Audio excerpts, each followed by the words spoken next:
The trials and tribulations of Amiga nostalgia. Hello, it's Q, and I am here with YouTube's most underproduced, poorly produced Amiga channel, and I am, I guess you might call this a part 1.5 of unknown parts of the 3000 adventure with the Amiga from John Hertel. I've currently removed the power supply from the awful tray so that I can more easily unplug and plug things without doing more damage. As you can see, it's made me bleed, so the positive is that this means it should work. But it does work, as I showed in my last video, booting as a stock 3000 25 megahertz 6030. I got the Kickstart 3.2 screen over there. Right now, what I'm experimenting with is this bad boy. Yes, folks, it is a warp engine. This actually came with this 3000 along with a Picasso 4 sitting over there. This was a wonderful deal from a friend. And of course, as you know, this original 3000 motherboard was the notorious Crater 3000 board. And that did have to get completely redone, hence the Amiga. But I do have these other little goodies to go with it. And I am currently in a jumper battle here, getting these jumpers set to try and see if this card works. So far, no go. I do want to make note for any of my NTSC friends out there that the Amiga from John, I guess sensibly so, considering where he's located, you will be getting a PAL Amiga. The crystals and the jumpers, probably the Agnes and whatnot, or any other relevant chips, they're all going to be the PAL version. So it's not a disaster. I do have a NTSC 60 hertz power supply.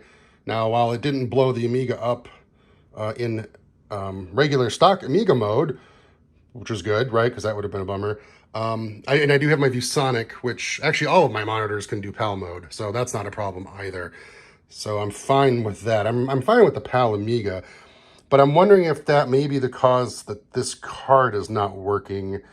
I'm not sure. I have tried all manner of jumper configs. These are labeled slightly different than the stock 3000 board, I think, at least as far as the J numbers go, the jumper numbers go. I've set both of the CPU clocks to external. I've set the main switch to external. Underneath here is the FPU external or CPU. I've left that to external, which is also the stock setting because, again, it's an external FPU. But then there's also a jumper for FPU on and off. I've tried that in both states. That just turns the motherboard's FPU on and off. None of these jumper configurations I've tried are getting this 060 to boot. Now, I don't have a meter with me, and I would be dangerous with a voltage meter anyways. I don't really know how to do that stuff. But the simple man test of just touching the 060, it does get warm. Obviously not hot, it just gets mildly warm. So it is getting power. And the computer does boot. I get the cool post lights that he's got added in there to turn on. But I don't get the Kickstart 3.2 screen. So that's where I'm at right now. I am talking with Chris Edwards right now. He's been helping me out and playing around with the jumpers. I know John is very busy. He's also in a much separated time zone for me. And the last thing I want to do is be bugging him with this type of stuff. But obviously I value his time more than Chris Edwards. So there you go, Chris. I really apologize for that. You know I'll make it up to you one day. We're going to get together and have a massive chicken wing party. Chicken in pajamas party. All right, let me keep tinkering with this. Okay, so it's been a couple more drinks later and a lot more conversation with folks like Chris Edwards and Paul Rezendes, and a lot of you in the Facebook Commodore Amiga group have helped me out. I did my own deep dive on Google, and believe it or not, information about installing a Cyberstorm Mark II into a 3000. It's not a lot of direct information. I mean, there's lots of forum posts and talking about jumpers, and there's conflicting numbers and settings and things that people say, and it's just very, very confusing. And you have to remember, this is, we're looking at 30-year-old technology and 30-year-old information. you know, it's, I mean, this isn't that old. I guess the 060, this version came out in 96, so it's not quite that old, but still, it's old. So the information out there is spotty, and you really have to filter through it. But I did discover that one of the things about this card, and I discovered this about 15 seconds before Paul messaged me, that this 68060 card is rather unique in that it requires the jumpers on the Amiga 3000 motherboard to be in their stock configuration as shipped from Commodore. So you have a 25 megahertz 68030, and the jumpers come from Commodore, configured how they're configured. You don't touch them. Now, every other accelerator card you install in your 3000, including the one from Commodore that they shipped in the 4000 that you could make work in here, you have to adjust the jumpers. You have to set them all to like external and some other things. You do not, and I repeat, you do not do that for the Cyberstorm Mark II 68060. And I should also add the fact that this is a late model Cyberstorm 68060. The serial number is well over 3300, 3400.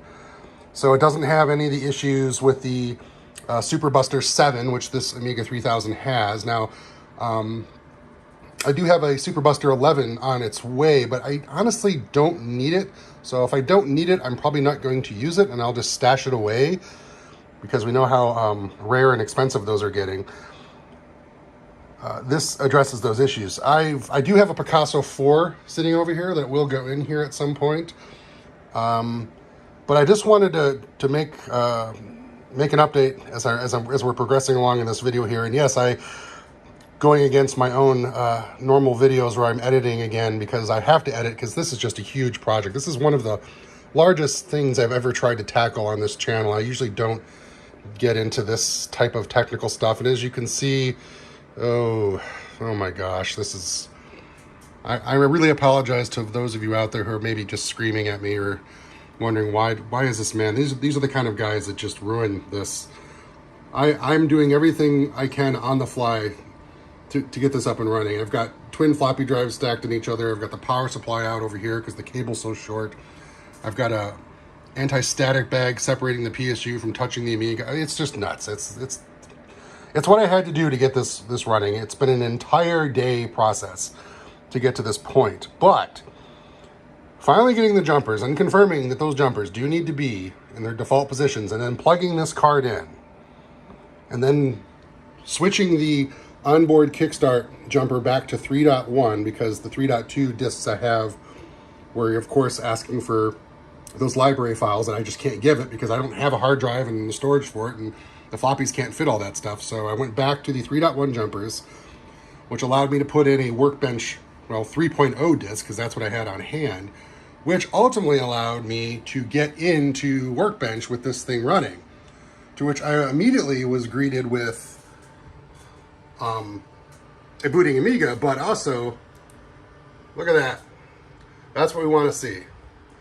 That's 16 megabytes of RAM on board, plus the 64 megabytes that are on the Phase 5 Cyberstorm Mark II. So that is a great, great sign. And then further, of course, we can go into the shell and hit the CPU command, and it's going to report back a 68040, which is correct because 3.0 Kickstarter and Workbench, it's not 68060 aware. You need to have the 68060 library installed, so it reports it back as a 68040. So between that and the memory report, we should be good. I should be in a good spot with this to keep moving forward. And moving forward means getting some kind of boot device to work in this. I have a Buddha card, their latest version that they made, the last version that they made, but I don't have a compact flash IDE thing I can plug into it. I have one on the way. It still isn't here, so I'm not able to show that to you right now.